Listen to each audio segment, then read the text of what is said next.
So, Kathryn, I told you I was going to make you a banyan style tree bonsai. The tree's arrived. When I say tree, I really mean the plant that will become the tree. I think this is it right here. So this is what just arrived in the mail. It is a ficus philippinensis, which is a really neat type of ficus, or an ornamental fig. It grows these aerial roots, which is the main reason that I ordered this tree, because my intention is to combine this tree with a stone temple structure that I've made to represent what you see in Siem Reap and other places throughout Southeast Asia.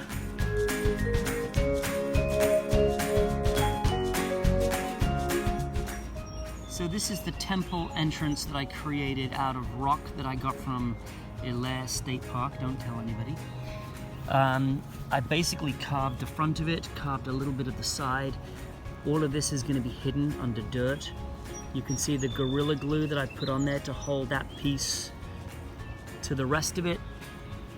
This tree is going to be positioned maybe on the rock, slightly off the rock, and it's going to look like this abandoned temple was basically engulfed by the forest over centuries. So I'm going to try to tease out this root mass as much as possible. I really don't want to damage it. So this is going to be a fairly lengthy process. So I'm going to change my approach a little bit. I'm going to try to wash off the dirt now and continue to pick away, because I don't want to be too aggressive and end up breaking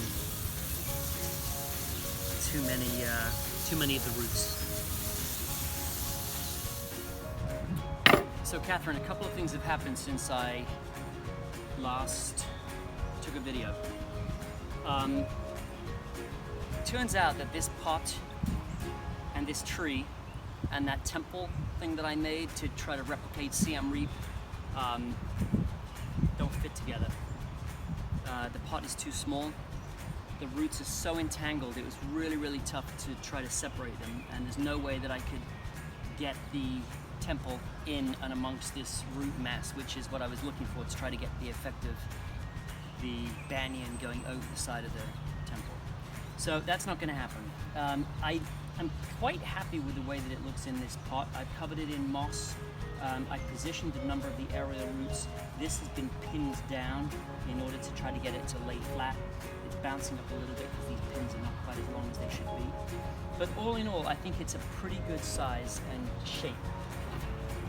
What I'm trying to do through wiring is to bring this side down. I want to create a canopy that is fairly flat and then has this beautiful arch to it.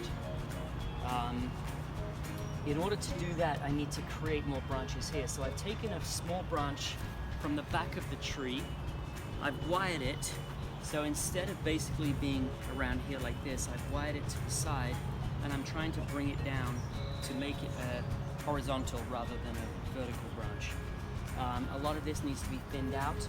You can see some straws hanging down. Basically, this tree, which is a ficus, has aerial roots. Now, in China and in Florida, where this was growing, these aerial roots had enough humidity that they were able to come down and touch the ground and root. Unfortunately, here in New Jersey, or in the house, it's not going to be humid enough.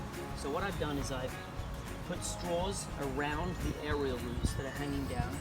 There's a couple in the back. This one actually touches the ground. So what I'm trying to do is to create humidity inside the straw by putting water in there to keep the roots from drying out. Once they hit the ground, they'll attach. Once they've attached, I can then slice through the straw, remove it, and you now have an aerial root attached to the ground that will then get thicker and thicker and thicker. So my hope is that over the course of the next few years, some of these very spindly, thin aerial roots here will become thick like this, even thicker, to create this massive tree trunk that will support this huge canopy. So the plan now is that I'm going to defoliate the tree. Defoliate basically means taking all the foliage off the tree. So enjoy one last look at it before it looks like a bare, dead tree in winter. There's a couple of reasons for doing this. One, this has been through a lot of stress, and by taking all the leaves off, I'm going to cut down on the loss of moisture from the tree, so it's not as likely to dry out and die. Also, it's going to force back budding, and all the fresh new leaves that are going to come in are going to be fresh, clean, and beautiful. A lot of the leaves, I don't know if you can see that leaf there, but a lot of the leaves that we have are kind of like unattractive, a lot of marks on them. So this is going to give us a whole new crop of beautiful new leaves. It'll also allow me to see the interior of the tree better. So when I do some wiring, it's going to be easier for me to get to everything and to achieve what I want to achieve.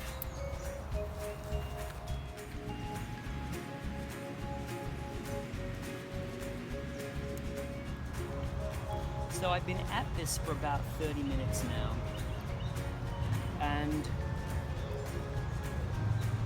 it's very slow progress, as you can see. One of the things that I've started to learn to appreciate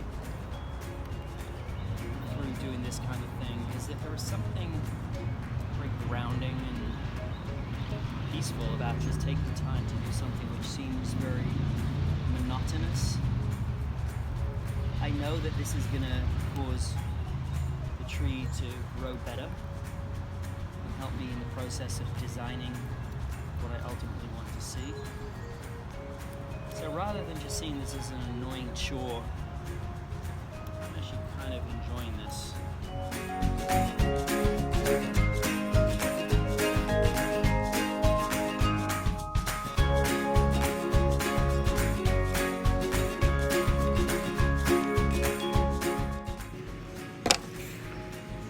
Intention now is to water it, to remove a few of these internal branches that are either growing in the wrong direction or too leggy or too bunched up.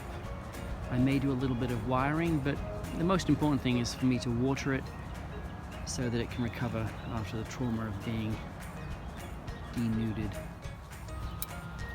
So one thing that I'd like to do is to create more aerial roots.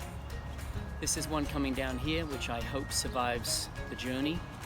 But this branch here, which is now big enough that I think we can start the process of creating them, it's also low enough down that I don't think it's going to be impossible. I'd like to see if we can get a root growing from here, maybe from here, coming down into the pot here, which is going to give us more of a substantial root base. So what I'm going to do is this. I'm going to use my fingernail and I'm going to scrape a little piece of the bark off the underside of the tree right here. What I'm going to do after that is take some sphagnum moss, which I've soaked. I'm going to take a wad of this and I'm going to use some of this, I forget what it's called, raffia. I'm going to use this raffia to secure the moss to the underside.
So here we are.